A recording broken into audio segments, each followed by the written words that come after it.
And once again, I want to say greetings to each and every one of you, Aquala, and welcome.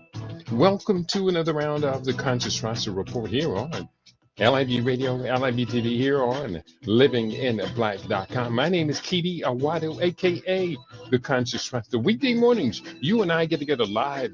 We come at you from 9 a.m. Pacific time, that's 12 noon Eastern time, 5 p.m. GMT, and 8 p.m. East Africa time. We get together with you and we deal with culture, consciousness, historical perspectives. We deal with entertainment, economics, education, health, labor, law, politics, religion, family, conflict, future studies, all areas of human interactivity and development. Today's date is Wednesday. It is the 10th day of December, the year 2025 in the Western Gregorian calendar. This corresponds to the year 6266 in the Kemetic calendar, to which we realign our cultural clock. Welcome to the 7th millennium. You have found your family in a peaceful place here on LIB Radio, LIB TV here on livinginblack.com. Oof. It's not been a good day so far, but it's going to be improving rapidly. And I pledge to make today a good day, make today a great day. For those of you who, like myself, like Queen Mother Kashiba, and like our family, we have been very concerned about what is happening in Africa. Today, we're going to be looking at the Sudan crisis, which is the greatest humanitarian crisis on the planet. From decolonization to descent, Sudan's tragic unraveling. Today on the Conscious Rasta Report, Sudan's descent from a promising independence after World War II to today's civil war is a tragedy shaped by coups, dictatorships, and foreign dominance.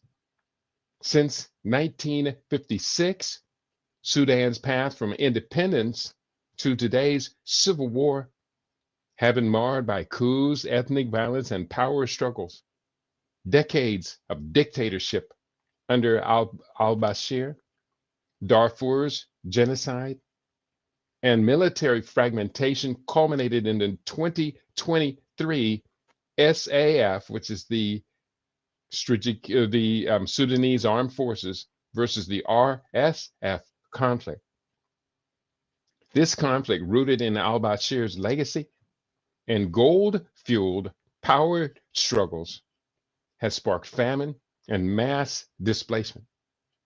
We examine how outside forces from the United Arab Emirates to Russia and Britain exploit Sudan's chaos, turning a domestic crises into a proxy war and the world's worst humanitarian crisis.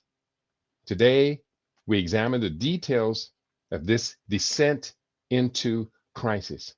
So I'm going to go right into my report for today. I do welcome each and every one of you to participate in today's conversation. We're going to be sharing a lot of research from a lot of different sources, to the very best of our abilities. I'm going to put up a link right here to the first article that I have to share. And this link, I'm going to put it up on the various places where we are broadcasting today, including Rumble, YouTube, as well as broadcasting live on Facebook Live. And we are up on our You Now page as well, simulcasting from our Rumble. So here's what we have for today. And this is very, very sad case, no doubt. But we're going to do the best we can to just do the best that we can. The first article I'm going to link up to is entitled, and I have some of this, I've excerpted from some of this, I'm just going to link up to. This first article is entitled RSF Kills 116 People in Sudan's Kalaji, including 46 children. This is written by the Al Jazeera staff, December 5th, 2025. So this is very recent news.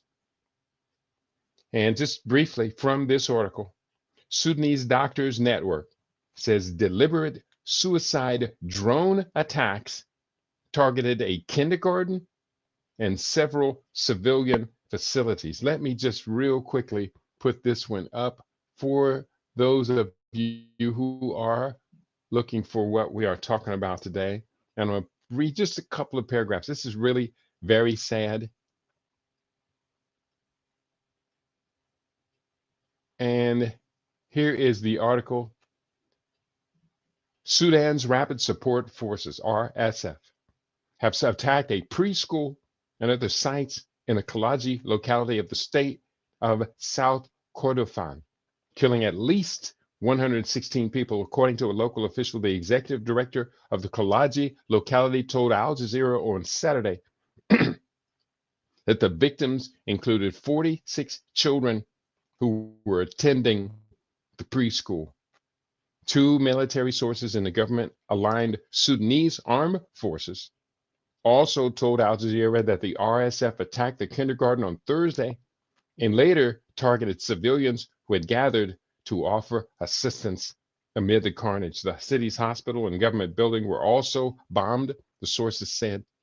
Communications blackouts in the area have made it difficult to report on the casualties, but there are fears the death toll could rise even further.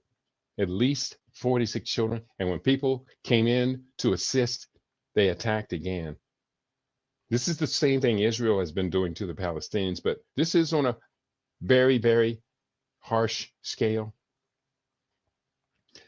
Sudan's next article, Sudan's militia chief gets 20-year sentence for Darfur atrocities. This from all-africa.com. Let me share the links for those of you studying along with us on our Rumble page, on the YouTube page, and also going to put this link up on my Facebook page as well. And we're going to go right into it. Let's get into it. The article here is up. Where is it?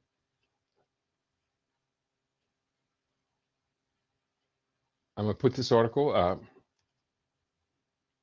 And again, this is from allafrica.com. Headline, title. I think I had copied this. Bear with me. Sudan's militia chief gets 20-year sentence for Darfur atrocities.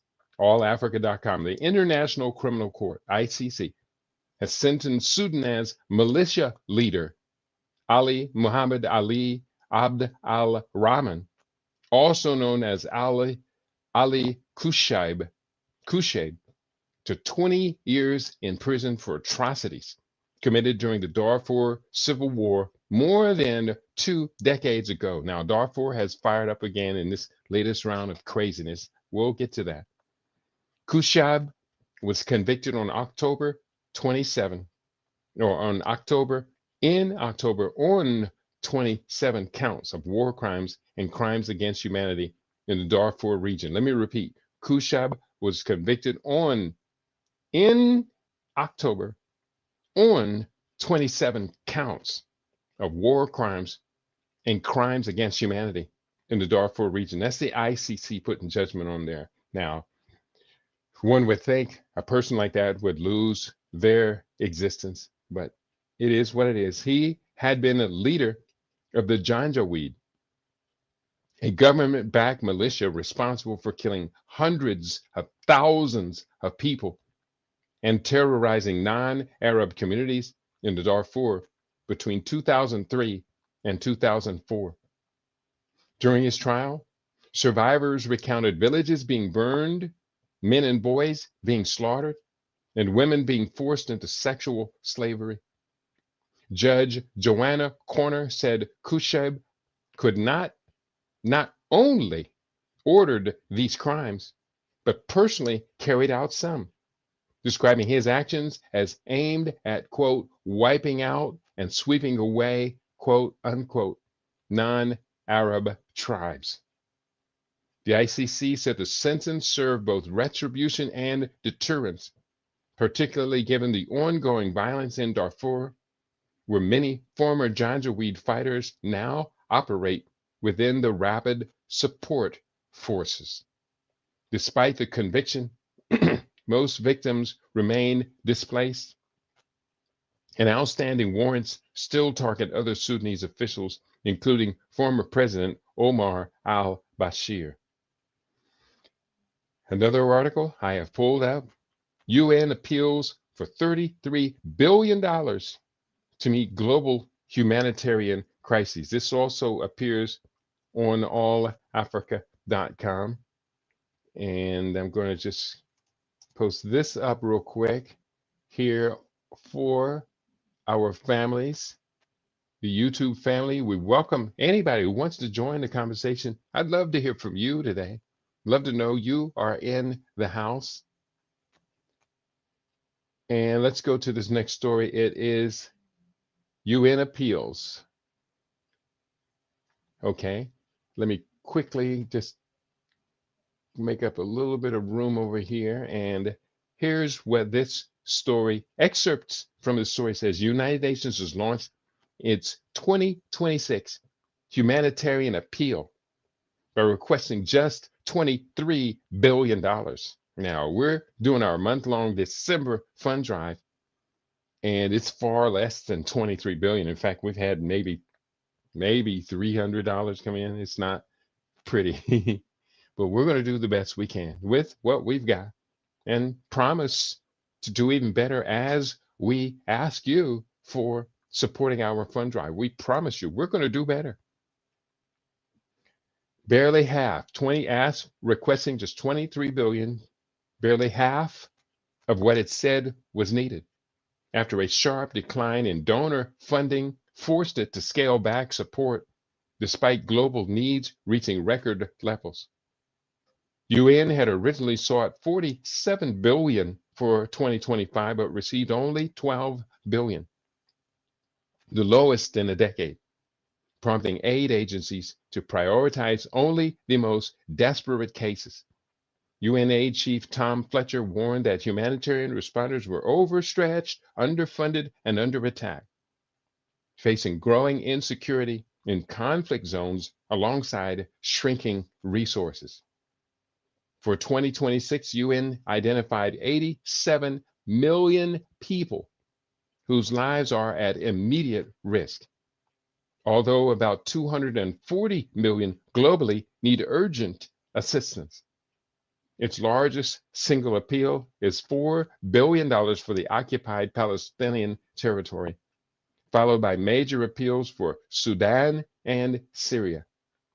Fletcher said the appeal focuses on crises driven by war, climate disasters, epidemics, and food failures, and cautioned that if funding falls short again, the UN may need to seek wider public and private support. So the UN is attempting to feed as many as 240 million people around the world. And for many of these crises, the children are dying daily.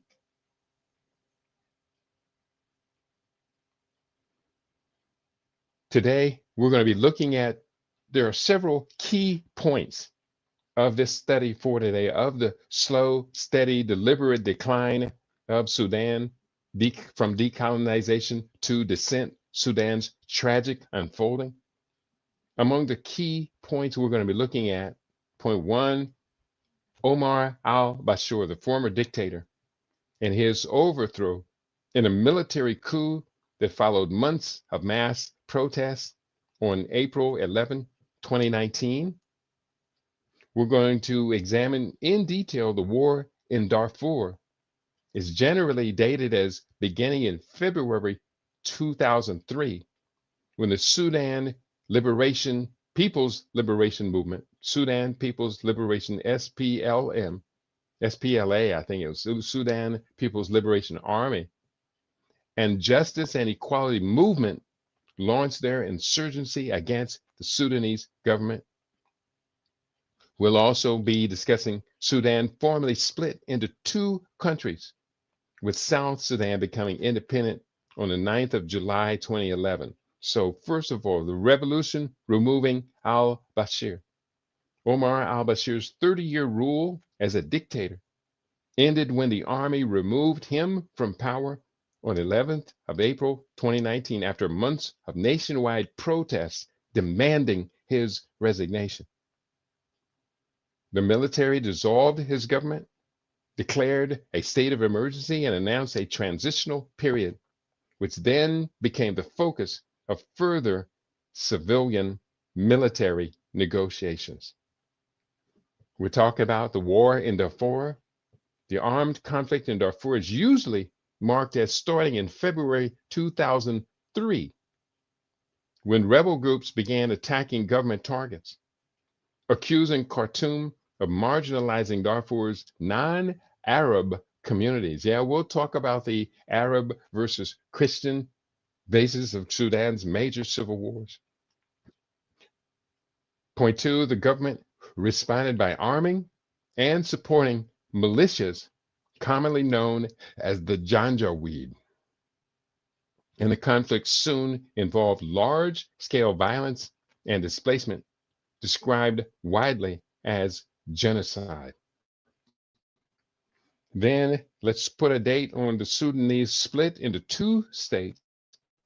South Sudan's independence followed the 2005 Comprehensive Peace Agreement and a referendum held in January 2011, in which Southern voters overwhelmingly chose secession. The Republic of South Sudan officially came into existence on the 9th of July 2011, leaving the North as the continuing state of Sudan. So key dates overview.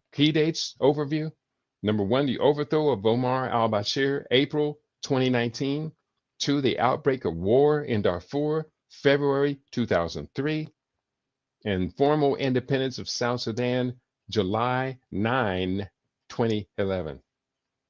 So let's now give some background, as deep as we can, to how Sudan is in this state, never-ending state of decline.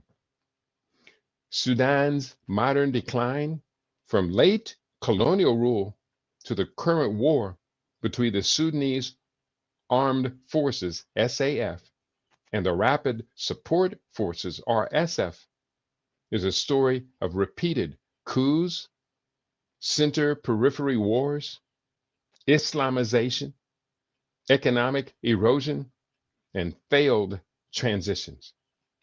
Let's look at the first period, late colonial rule and independence from the 1940s through 1956. In 1943, the British began preparing northern Sudan for self-government, creating a North Sudan Advisory Council. By 1946, the British decided to integrate North and South under a single administration, deepening northern dominance.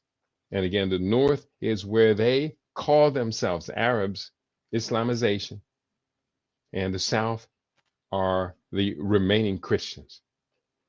Point two, Britain and Egypt agreed in 1953 to grant Sudan self-government and self-determination, leading to a transitional parliament in 1954 and formal independence on the 1st of January 1956, even as a Southern resentment over Northern control was already triggering unrest.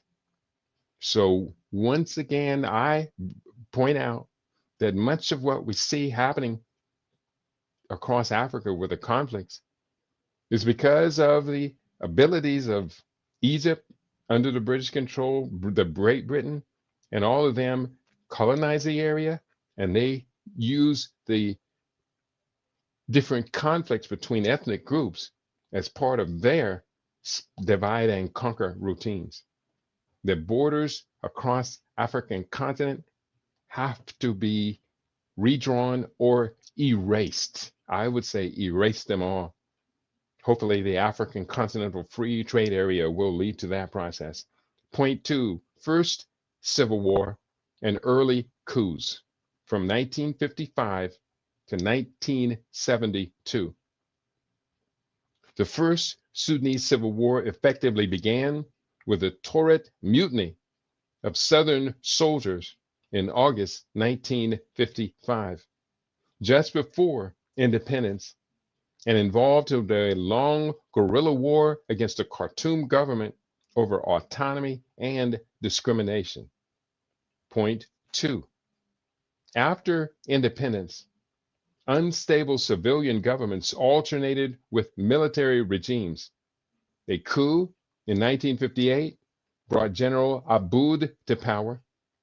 And by the 1960s, the war and authoritarian rule were deepening economic and political crises that culminated in Aboud's fall in 1964 and further instability. Next point, a 1969 coup led by Gafar Nemieri brought a left-leaning military regime that eventually negotiated the 1972 Addis Ababa Agreement, temporarily ending the first North-South War through limited Southern autonomy. Next period, the rise of Islamization and the Second Civil War, the 1970s through 1989. Nemieri increasingly turned to Islamist allies in the late 1970s and early 1980s, centralizing power and eroding the autonomy arrangements that had pacified the South. Point two, in 1983, Nemieri abrogated key parts of the Addis Ababa Agreement, imposed nationwide Sharia-based laws, and attempted to redraw southern boundaries around oil fields. This helped to trigger the Second Sudanese Civil War, led by the Sudanese People's Liberation Movement, or Army, SPLA. And I had a friend. We were very close at one time. It's been years since I've heard from her, and that's Kola Booth, the author. You know her. It's very outspoken, very what's the word? Her character is interesting.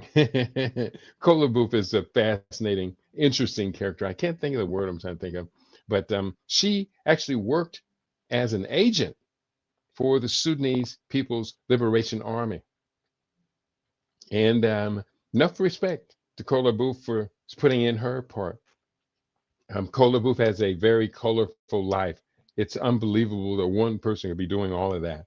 And I do miss my sister Kola Booth. She's a wonderful, loving woman. And she is a giant too. She's tall and she's broad and she's Kola Booth. If you don't know about Kola Booth, do look her up. You'll find she's a lovely character and a great author, a fantastic author. She's really good. The next period, the Bashir Islamist era and fragmentation from 1989 through 2005. On June 30th, 1989, Omar al-Bashir, backed by Hassan al-Turabi's National Islamic Front, seized power in a coup, banned political parties and unions, and purged tens of thousands from state and security institutions, entrenching an Islamist military regime. Point two, and here 1 second, let me just wet my whistle, and I'd love to hear from you today. If there's anybody in the house, please do announce yourself. Put a little cayenne pepper in it. It's not bad. I slurped that time. Sorry about that. If you are in the house today for today's program, we'd love to hear from you. Let me just double check and make sure my listening audience is not being ignored. For Africa One, you heard me slurp. Hotel Brother Keedy and Global LAB family, this is almost unbearable. But I must listen and bear witness so I can share and pray with insight. Ayesa. And I agree, beloved. This is a very, very painful lesson for me to deliver today. But until all Africans are free, until all Africans are safe, until all Africans can live to their fullest, then all of us as Pan-Africans must carry the pain to the best of our abilities. We're going to do what we can do to liberate our people, emancipate ourselves from mental slavery is the first stage. So I do agree completely with you, beloved. Love to hear from you today. We're in the Bashir Islamist era and the fragmentation. The regime intensified the war in the South with support and arms from allies such as Iran, China, and former Soviet suppliers, using militias and forced displacement as tools of counterinsurgency. Point 3. In Darfur, chronic marginalization, drought, and local conflicts escalated into full-scale war in 2003 when rebel groups rose against Khartoum. The government responded by mobilizing the Janjaweed militias, leading to mass atrocities and international sanctions. Point 4. International and battlefield pressure forced Khartoum and the SPLA, Southern People's Liberation Army, to sign the Comprehensive Plan Agreement, Comprehensive Peace Agreement, CPA, in 2005, ending the North-South War and granting Southern autonomy and a future referendum, while violence in Darfur and other peripheries continued. The next period, separation, economic shock, and stalled transition from 2005 to 2019. Here, give me 1 second here. And let me just, sorry about that, had to clear my throat. Separation, economic shock, and stalled transition, 2005 to 2019. Point. The CPA, Comprehensive Peace Agreement, implementation culminated in South Sudan's independence on 9th of July 2011, depriving Khartoum of most of its oil revenue and exposing the depth of South Sudan's economic dependence on Southern resources. Point 2. Bashir's government relied on austerity, currency devaluations, and repression while continuing security operations in South Kordofan, Blue Nile, and Darfur. Grievances over corruption and declining living standards mounted in the 2010s. Point 3. In 2013, the regime formalized the Rapid Support Forces out of Darfur, Janjaweed militias out of Darfur, Janjaweed militias under Mohammed Hamdan Hemedi Dagalo, using them as a powerful paramilitary tool, both domestically and in foreign interventions, further militarizing politics. So that is the origin of the Rapid Support Forces. They were actually an extension of the Darfur Janjaweed militias.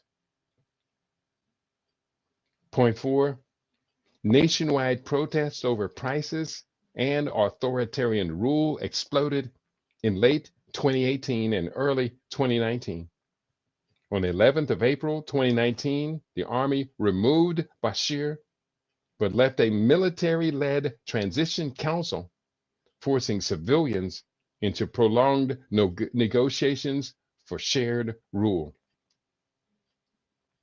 And then that brings us to the failed transition and RSF, SAF war from 2019 to present. A civilian military transitional government formed in 2019 aimed to steer Sudan toward elections, but deep tensions persisted between the regular army, the SAF, the RSF, and civilian forces over security sector reform and control of resources. On the 25th of October, 2021, General Abdel Fattah al-Burhan of the SAF, Sudanese Armed Forces, and Hemedti of the RSF staged a coup that dissolved the civilian-led cabinet, derailing the transition and returning Sudan to open military rule amid popular resistance. October 25, 2021, the two forces now destroying the country were actually on the same team at that particular point. Disputes over integrating the RSF into the national army and over political authority escalated into open war on the 15th of April, 2023, when heavy fighting broke out in Khartoum and other areas between the SAF, that's the Sudanese Armed Forces, and the RSF, the Rapid Support Forces, plunging Sudan into a new nationwide civil war marked by urban destruction, renewed atrocities in Darfur, mass displacement, and state fragmentation.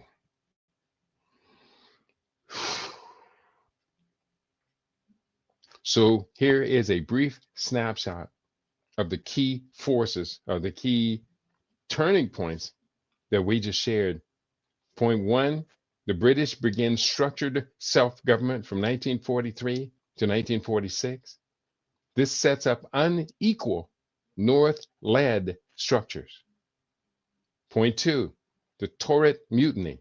The first Civil War starts, 1955 to 1972, launches chronic center and periphery war. Point three, Nimyari coup and Addis Ababa deal, 1969 to 1972, military rule, then temporary peace via autonomy. Point four, Sharia imposition and the Second Civil War. From 1983, Islamization plus oil politics reignite the war. Next point, Bashir Islamist coup. The 30th of June, 1989, deepens authoritarianism and militarization. Point four, Darfur War and Janjaweed RSF origins. From 2003, peripheral war, mass atrocities, and sanctions. Point five, the CPA, which is the peace agreement. And CPA, what is that? Comprehensive Peace Agreement, and South Sudan independence from 2005 to 2011. This ends the North-South War, but causes oil loss shock. Next point, the RSF formalization as a major paramilitary.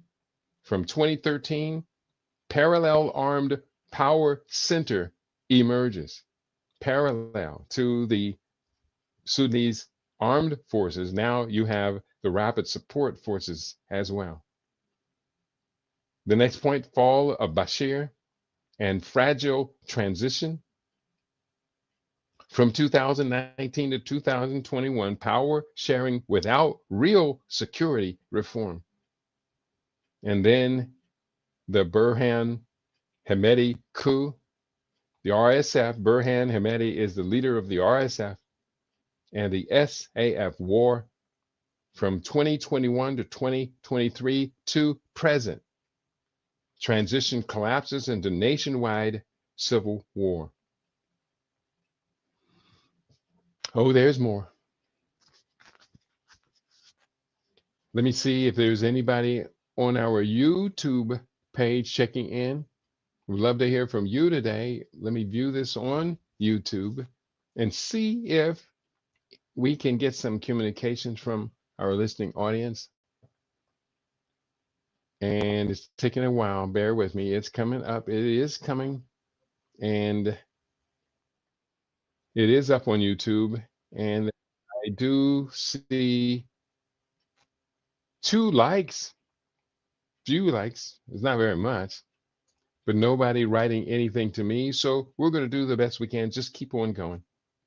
We asked this question: who is supplying money and arms to Sudan's warring parties? And I asked this question of Perplexity AI. I don't get any sponsorship money from any of these AI companies, but I have found beyond any doubt, Perplexity is the best research AI that I can use. And so I asked this question of Perplexity. And here's what Perplexity had to write back. Sudan's current civil war pits the Sudanese armed forces, SAF, led by General Abdel Fattah al-Burhan, against the rapid support forces, the RSF, led by Mohammed Hamdan Dagalo Hemedi. And both sides are sustained by a web of regional and great power patrons. External actors supply money, arms, logistics, and political cover, turning Sudan into a proxy battlefield that spans the Red Sea, the Sahel, and broader great power competition. The main backers for the Sudanese armed forces, the SAF, is primarily supported by a loose camp that includes Egypt, Iran, Saudi Arabia, Russia, the Russian state, Qatar, and Turkey, each for its own strategic reasons. Egypt provides political backing, military coordination, and likely equipment and training, driven by Nile water security, the fear of state collapse on its southern border, and historic ties to Sudan's regular army. Iran reportedly supplies armed drones and other weapon systems that have boosted the Sudanese armed forces' battlefield performance, reflecting Tehran's interest in a foothold on the Red Sea that have boosted the Sudanese armed forces' battlefield performance, reflecting Tehran's interest in, okay, I already read that, and in circumventing sanctions. Point 3, Saudi Arabia. Saudi Arabia maintains close ties with Burhan's camp, offers diplomatic protection and humanitarian assistance, and is widely seen as a key political sponsor of Sudan's state institutions, even while keeping channels to other actors.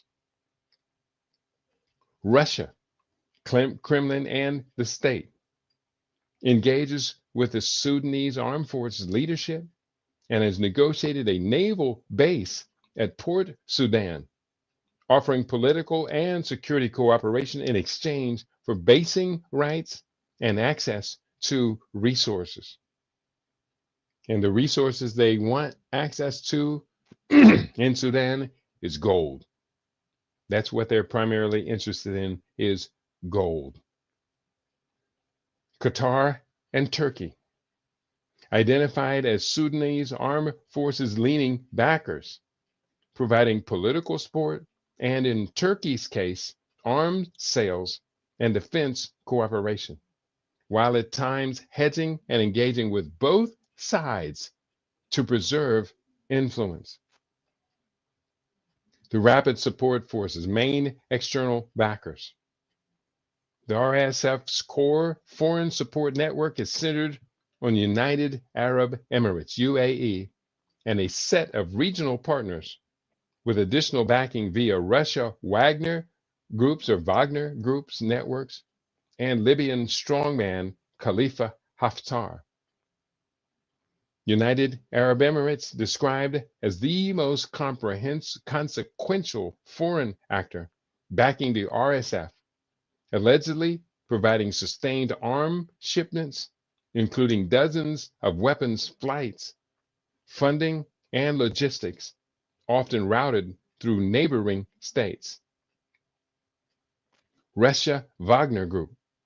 The Wagner Group has reportedly facilitated weapons transfers from the UAE to the RSF and supplied missiles and other arms via bases in Libya and the Central African Republic, integrating Sudan into Russia's wider Africa strategy. And again, we have the Russian state supporting the government, the government forces, while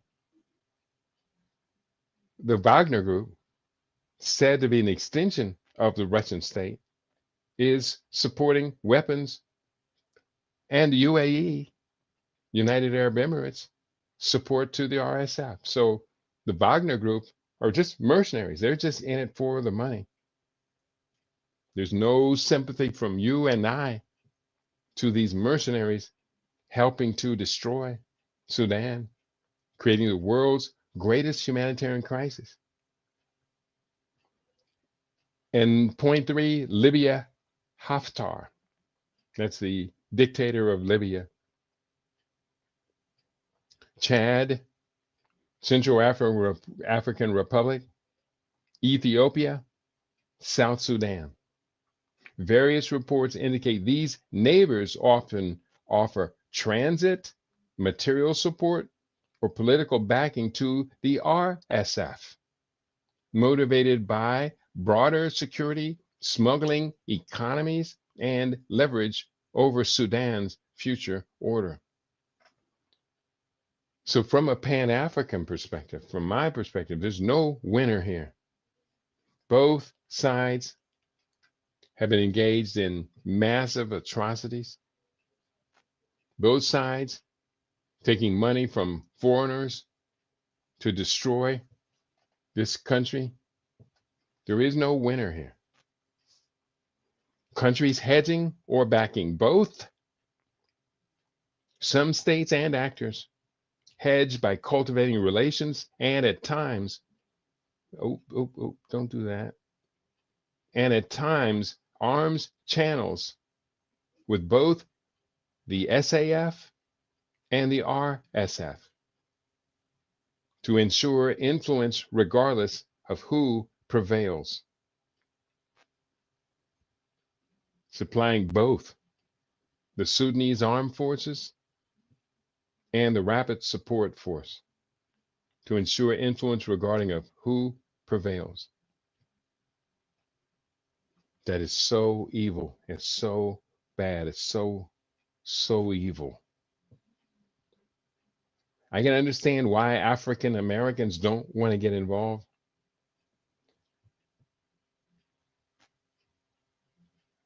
No, I can't. Countries hedging or backing both include United Arab Emirates and Saudi Arabia. While the United Arab Emirates is strongly associated with arming the Rapid Support Forces, both Gulf states keep ties to Sudan's formal state institutions and have engaged in mediation efforts, effectively hedging their bets. Point two, Russia and Turkey. Analyses describe Russia as backing Burhan diplomatically, while Wagner aids the RSF, and Turkey as selling weapons to the Sudanese armed forces and possibly also the RSF, exemplifying opportunistic multi-vector involvement. They say multi-vector or multi-vulture involvement. This is the worst. So overview, table of the main external support overview. Number one, who's supporting the Sudanese armed forces? Egypt, Iran, Saudi Arabia, Russia, the Kremlin, Qatar, Turkey. These arms, including drones from Iran, training, intelligence, financial aid, diplomatic cover, and negotiations over Russian naval base. Who is supporting the Rapid Support Forces, the RSF?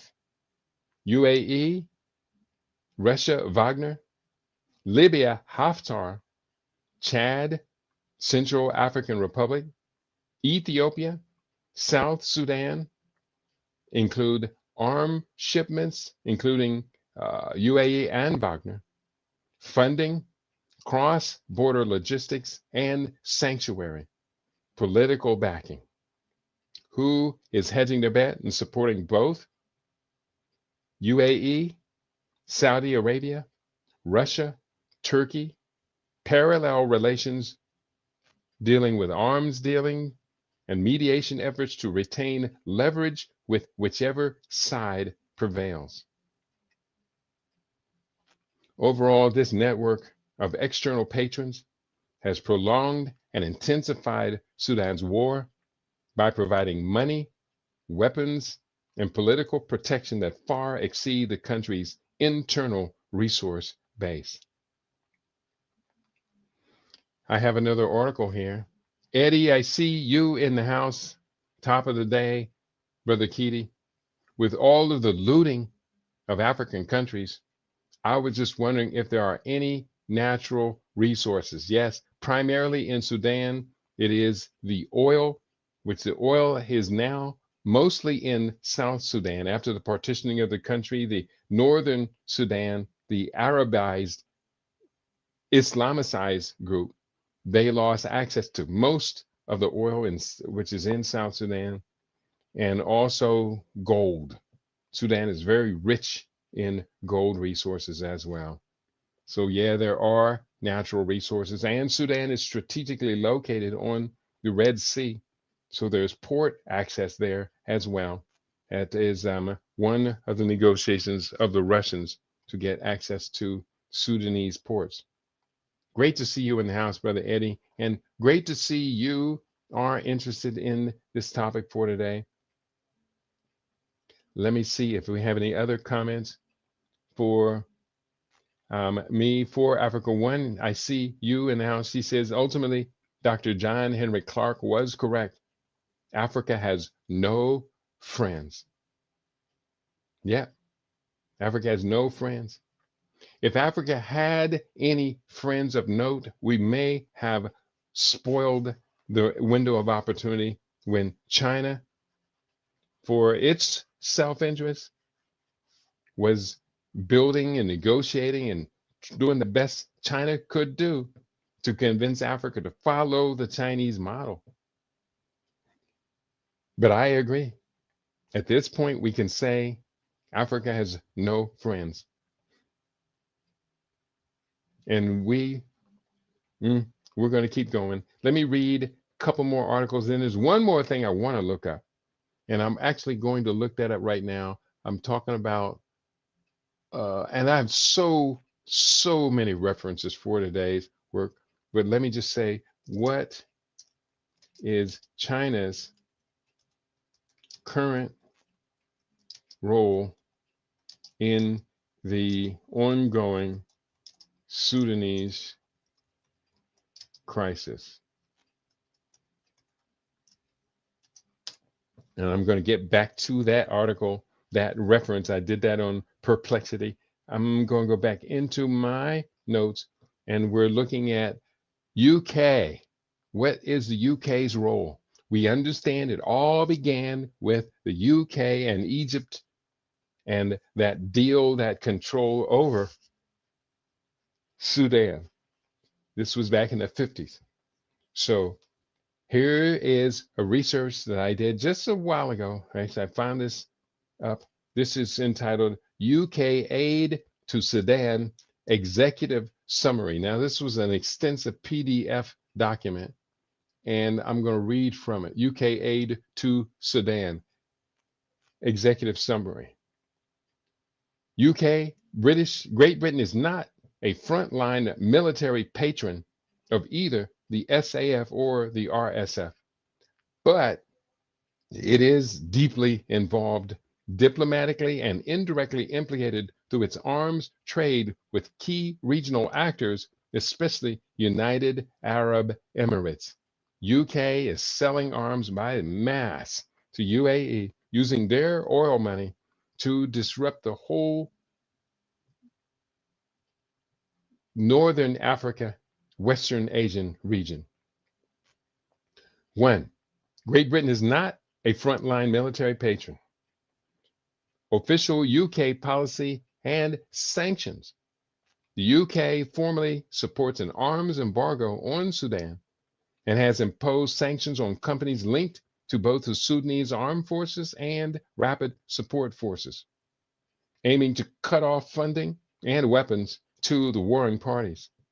London has also designated Sudan a top humanitarian priority and significantly increased aid, positioning itself as a leading donor to the Sudan crisis. Point 2, diplomatic leadership and conferences. Britain serves as the UN Security Council's pen holder on Sudan, leading on draft resolutions and coordinating international diplomatic responses to the war. UK also co-hosted the 2025 London Conference on Sudan, trying to align Western and regional states on humanitarian access and mediation, though that effort exposed a sharp splits among Egypt, Saudi Arabia, and the UAE over their respective Sudan clients. Point 3, humanitarian role. UK aid to Sudan shifted from governance and development to an overwhelmingly humanitarian portfolio after the war began in 2023. With annual commitments exceeding £230 million in 24 and 25 for Sudan and refugees in neighboring states. This makes Britain one of the largest single donors to relief efforts, even as the conflict and access restrictions have limited the impact of that aid on the ground. Point 4, arms exports and indirect complicity. Investigations presented to the UN Security Council and reported in British media indicate that the British-made military equipment has been found on Sudanese battlefields in the hands of RSF-linked forces. The concern is not that the UK is arming Sudan directly, but that it has continued to export over £1 billion in arms since 2019 to the United Arab Emirates, which is widely accused of supplying weapons to the RSF, raising questions about UK export controls and indirect contributions to the war. The overall assessment: in practice, the UK's role combines humanitarian leadership and sanctions policy with indirect military entanglement via its arms relationship with the UAE, a central rapid support forces backer. Critics argue this mismatch between rhetoric and export practice undermines Britain's diplomatic leverage and moral position on Sudan's war. And Britain's position and the US position are very, very close to each other. Very close. And I have this other document up, UK aid to Sudan. I pulled that up, and let me just do this. Copy this one. I think I did this earlier. Copy this. I'm going to paste it where? I'm going to paste it here for our YouTube family. You can have access to this executive summary. It's rather lengthy. It is what it is. And also, I'm posting this up for my Rumble, not my Rumble, my Facebook family as well. And this is such a sad story. It's like it never ends. This goes back to 1946 and the two coups and the multiple coups, two major civil wars. And now we have the third major civil war. It all comes down to these, I'm not going to cuss, but these artificial borders that the British, Egyptians, and others carved out of Africa. It all comes down to these fake, phony borders, the dividing of powerful people across different languages, and the uniting of people into one country that should have never been united. The same thing is happening with the, just as of today, rapid explosion and escalation of violence once again in the Congo, in Eastern Congo. And we understand from a geopolitical point why it's only going to continue.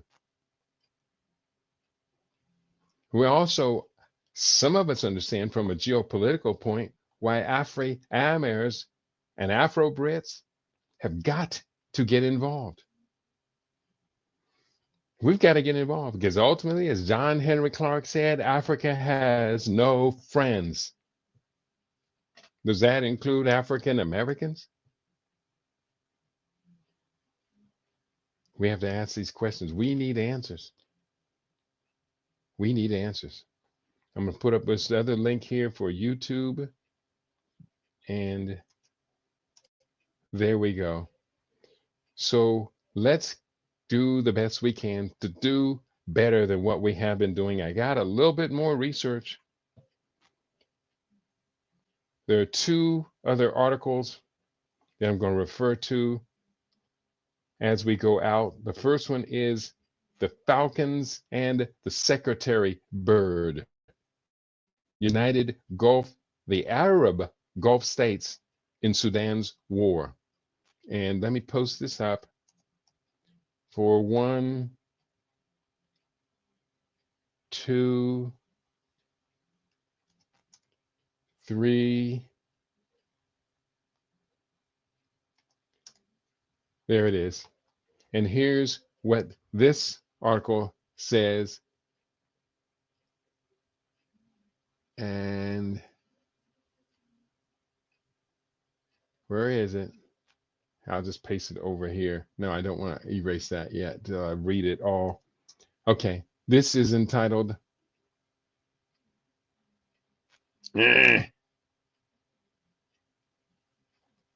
This is the article. Again, the Falcons and the Secretary Bird, Arab Gulf states in Sudan's civil war. Bear with me here. 1 sec. Let me sip my tea.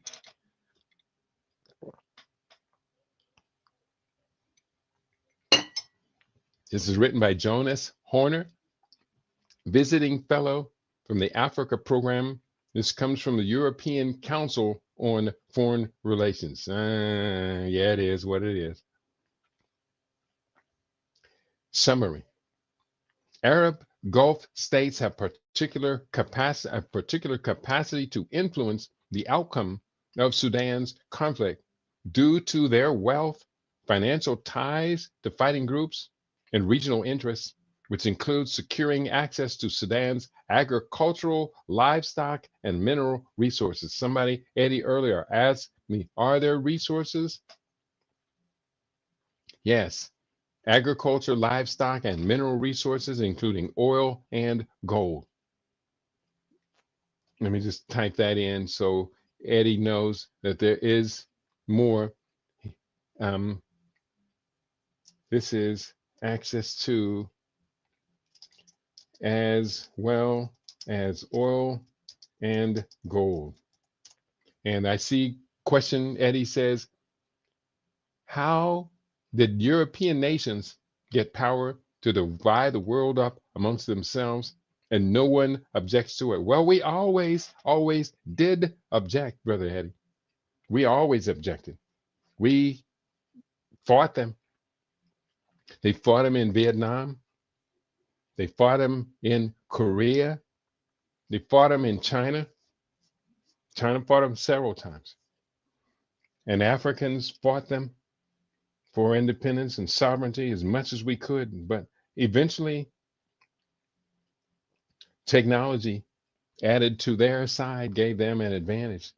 But yeah, the arrogance of these bastards. I don't think that's a curse word, or is it? It is a curse word. I don't curse. But the arrogance of these illegitimate sons and daughters, these incomplete beings, they see themselves as replacing the divine creator. They see themselves gods. What did the Watts prophets say? When the Watts prophets, the last poet, say, the white man's got a God complex. The white man's got a God complex. And we acknowledge that European nations are led by white men. Not all white men have a God complex, but enough do that is a curse on the rest. Not all black men are criminals and abandon their children and abandon the mothers of their children, but enough of us do that we are all cursed by the world for these patterns of behavior. And we can do better than that, Brother Eddie. We're going to stand up and defy them when we can, and we're also going to assert ourselves when we can. This article, I pulled it up, and here it is. It is entitled, oh, I was reading these bullet points. Again, the article entitled, The Falcons and the Secretary Bird, Arab Gulf States in Sudan's War by Jonas Horner. Next point. The states' often conflicting pursuits in Sudan have fueled the violence as they often back opposing sides to advance their goals. Of backing opposing sides to advance their goals. Point noted. Point 3, the Saudi Arabia and the United Arab Emirates view Islamists as a threat, while Qatar has backed these groups. Abu Dhabi and Riyadh oppose the prospect of participatory governance in Sudan. Point 4, United Arab Emirates is the most influential external actor in Sudan, reportedly supplying weapons to the rapid support forces while maintaining quiet ties with Port Sudan government. Its relationship with these actors will be crucial in any peace process. Point 5, Western countries have prioritized maintaining close relations with the Gulf in other regional matters like Gaza, Iran, and the Red Sea, over pressing these states for action and accountability on Sudan. Western reluctance to confront the United Arab Emirates in particular has emboldened it even further. And again, that Western it's more than just political. The United Arab Emirates is spending lots of money on British weapons, on American weapons. I'm going to look that up in a second. Progress toward peace in Sudan will depend on Gulf cooperation. To support long-term stability in Sudan, European policymakers can benefit from a closer understanding of Gulf interests and engagement strategies, might say entanglement strategies. So this report is rather lengthy, and it does Now, this is from the European Council on Foreign Relations. And so this is a very important document here from the perspective of having the ability to put in place resources that can move Sudan. But I'm just looking at this picture here, and it's a sea of black faces, black children. Children are outnumbering the adults. And that's another key factor about what's going on here, the high fertility rates in Sudan. I did put up something I asked to, what is China's current role in the ongoing Sudanese crisis? Now, just real quickly, I'm going to copy this and I'm going to paste this in my research document because I do need to be able to answer this question. So let's do the best we can, save, and answer this question. China's current role in Sudan's war is that of a formerly neutral, risk-averse power focused on protecting its economic interests, evacuating citizens, backing UN processes, and cautiously exploring mediation, while its weapons nonetheless appear on the battlefield via re-exports by the United Arab Emirates to the Rapid Support Forces. So China, indirectly, just like Britain, is supporting the RSF through weapons sales to United Arab Emirates. First, let's talk about political stance and this diplomacy. Beijing has called for an immediate ceasefire, political dialogue between the SAF and RSF, and a return to an agreed transition framework, emphasizing non-interference and Sudanese sovereignty. China supports Africa-led quote-unquote solutions and accordance and coordination among the UN, African Union, IGAD, which is it's a strategic partnership of a bunch of countries. I can't remember what it stands for real quickly. IGAD stands for, real quickly, IGAD, what is IGAD? And IGAD stands for the Intergovernmental Authority on Development, IGAD. So China supports Africa-led solutions and coordination among the UN, African Union, the Intergovernmental Authority on Development, and the Arab League, framing itself as a partner of the Global South rather than a Western-style intervener. That's a key point. The protection of nationals and economic interests.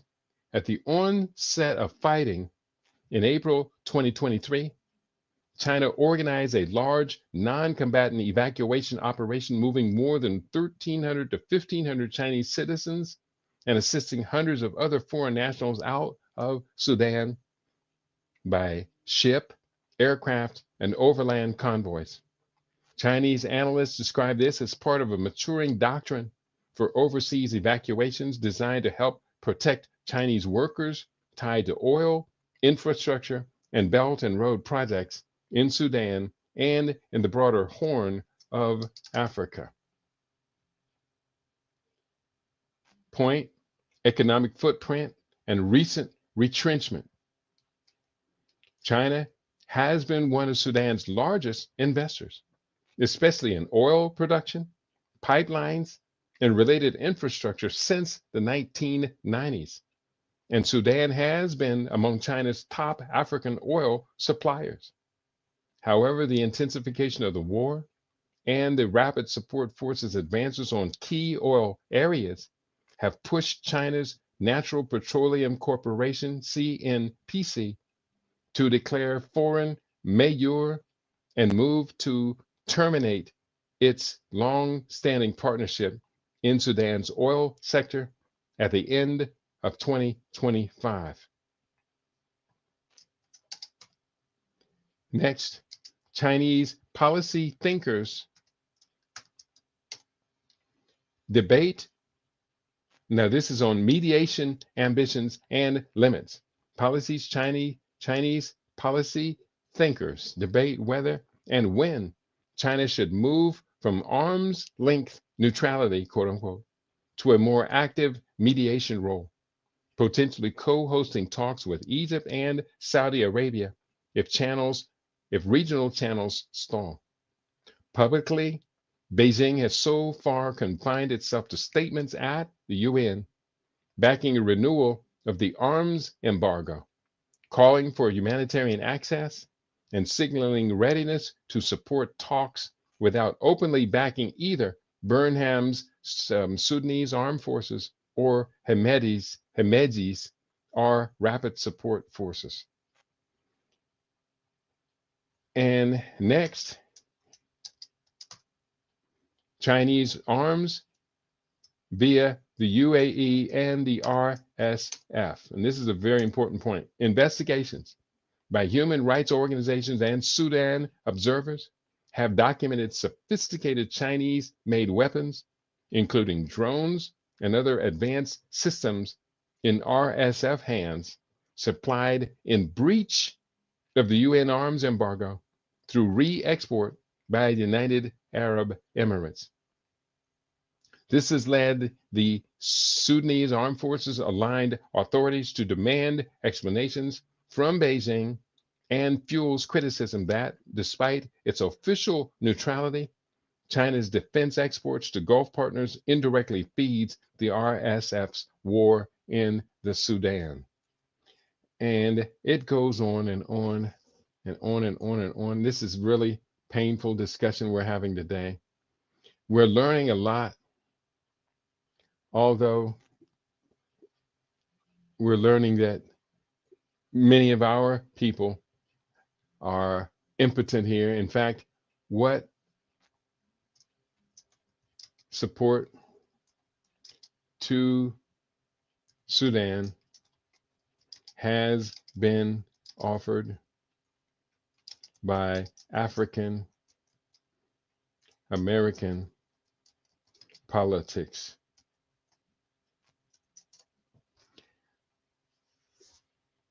And I just typed that in to perplexity, and it came back. African American politicians have advocated for stronger U.S. action on Sudan's humanitarian crisis, focusing on halting arms flows, increasing aid, and pursuing accountability for atrocities. Key legislative efforts. And here, one sec, because there's a lot of research that comes up when I do these quick searches of these perplexity, etc. But here's what it says.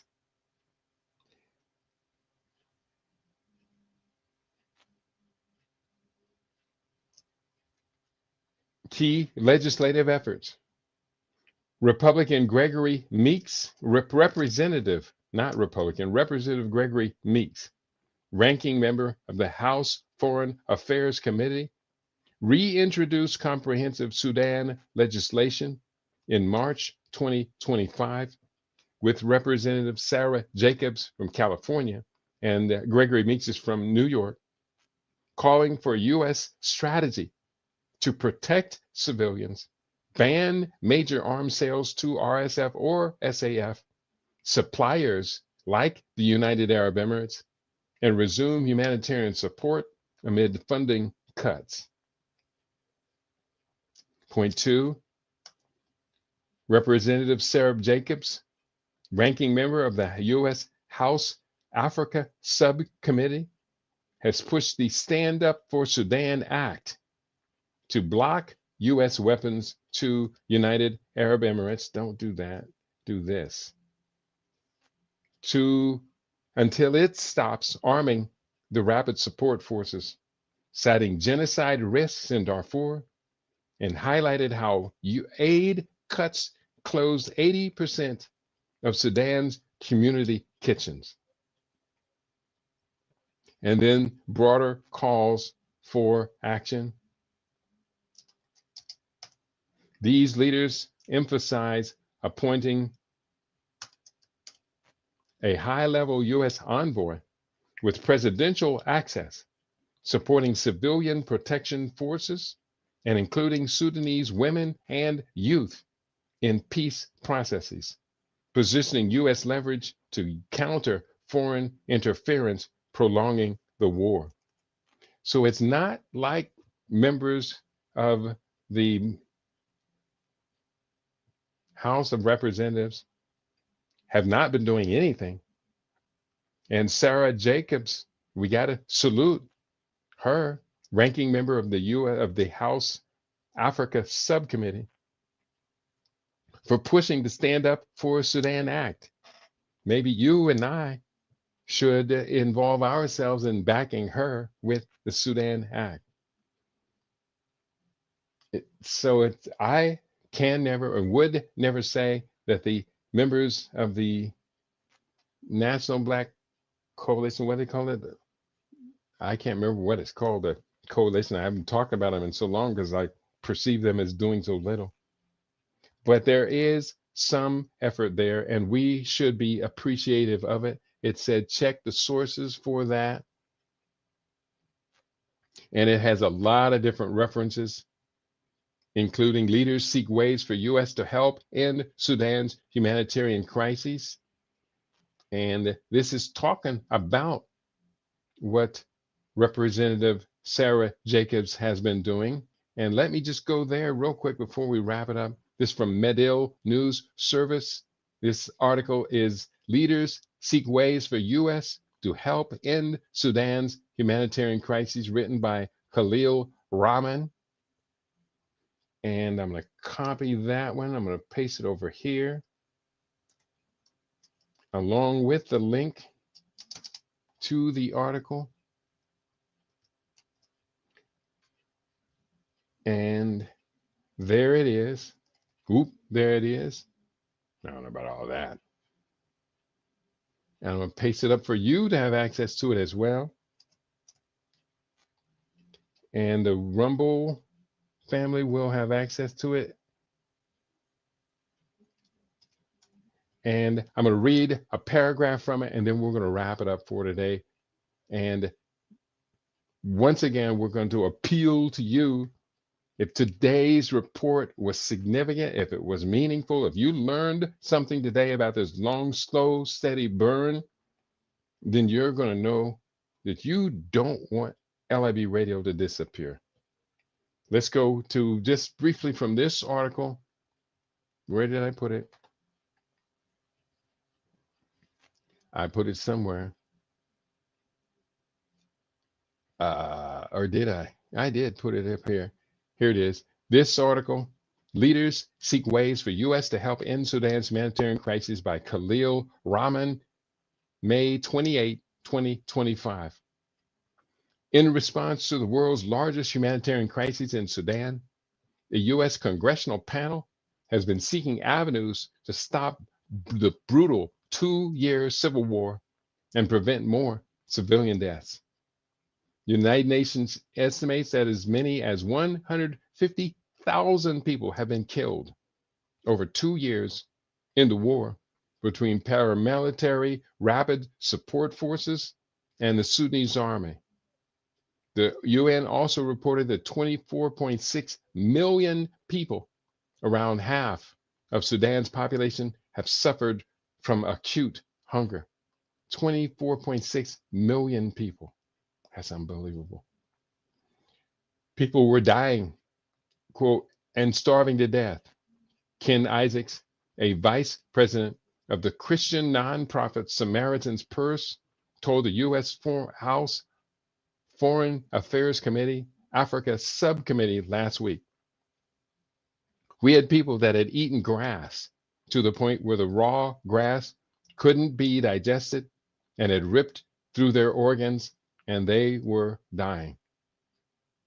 California Democrat Representative Sarah Jacobs, a vocal advocate for ending the war since 2023, highlighted the devastating impact that the Trump administration's global funding cuts have had on Sudan's emergency response rooms or ERRs, which are community-led initiatives that use WhatsApp to coordinate aid deliveries.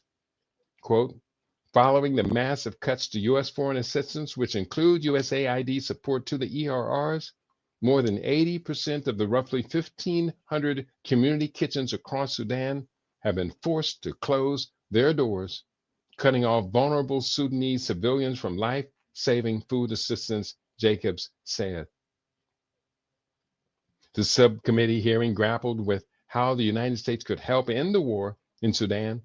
One method that was discussed, for example, was to stop weapons sales to United Arab Emirates, which funnels arms to Sudan's paramilitary RSF. Since the war began in mid-April 2023, both RSF and Sudan's military have been accused of human rights abuses. RSF and their allied militias from mainly nomadic and pastoralist Arab tribes in Darfur have been targeting Masalit civilians from non-Arab farming tribes in ethnic killings around El Geneina, the capital of West Darfur. Isaac suggested the United States again appoint a presidential special envoy to Sudan. The Biden administration filled the role in February 2024 to facilitate diplomatic negotiations within Sudan. The Trump administration has provided no replacement. Quote, it needs to be an envoy that has direct access to the President of the United States carrying gravitas, Isaacs said. And it goes on.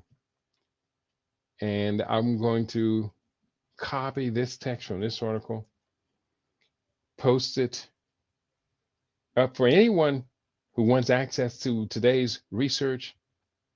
Just let me know. We can work it out.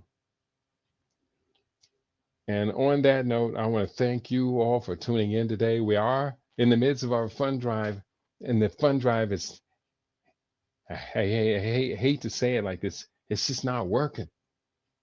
There's no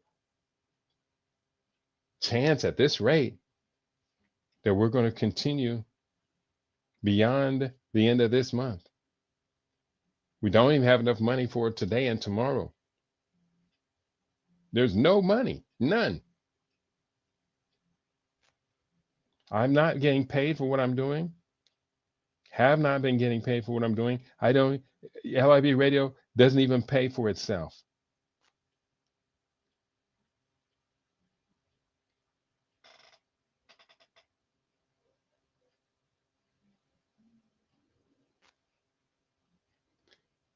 And because of the financial situation, I really have no choice. Who else gave us such a detailed response report about Sudan?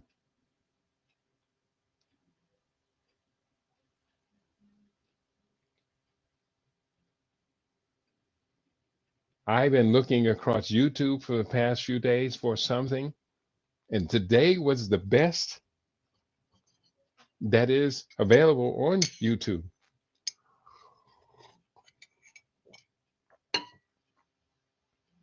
I didn't have any support, so I couldn't put up a bunch of pictures, and I wanted to make a PowerPoint.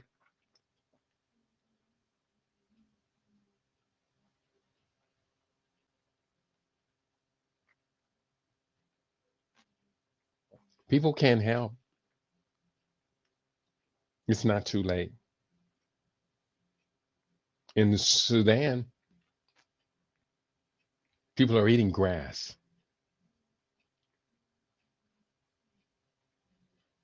They can't even cook it. So eating raw grass is cutting up their stomach. And they are dying. Babies are dying. You have the thin little pencil arm children and pencil legs with swollen eyes, and swollen head, and swollen belly.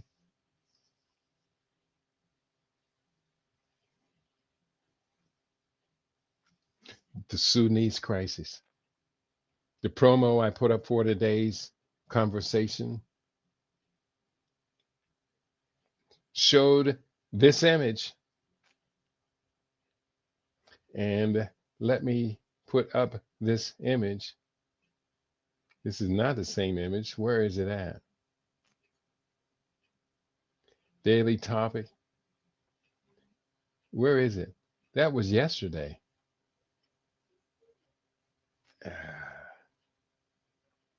I don't know what happened. Studio mode. I don't know where today's image is. But we have been preparing for today's conversation for quite some time. Here it is. No, that's not it.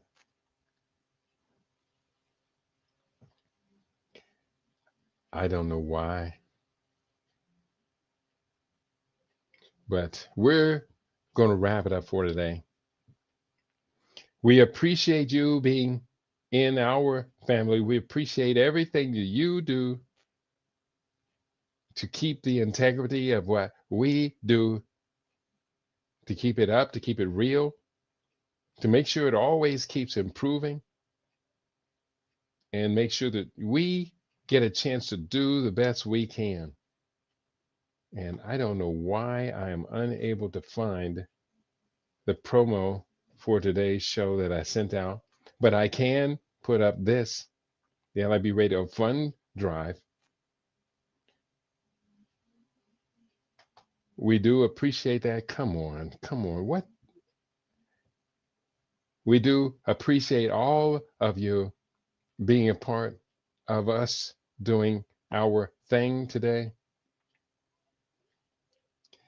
And we're going to continue to do the best we can for each and every one of you. I'm not going to apologize for the problems we had with today's broadcast, especially just like collapsing at the end. I don't know what's going on. And I'll figure it out in a little bit. Obviously, I'm hitting a wrong button somewhere. But this is where we are. This is who we are. This is what we do. And I'm going to go ahead and wrap it up for today. This Sudan report was comprehensive. Tomorrow, we go back to our classroom with our 28-part AI classroom. We are at the halfway point right now. And we're going to do the best we can to continue to do the best we can for each and every one of us, because we got something serious to do on your favorite. We aim to be your favorite. We are LIB Radio, LIB TV. We are living in black.com. Thank you all for all you do for all of us. We are so wonderfully grateful.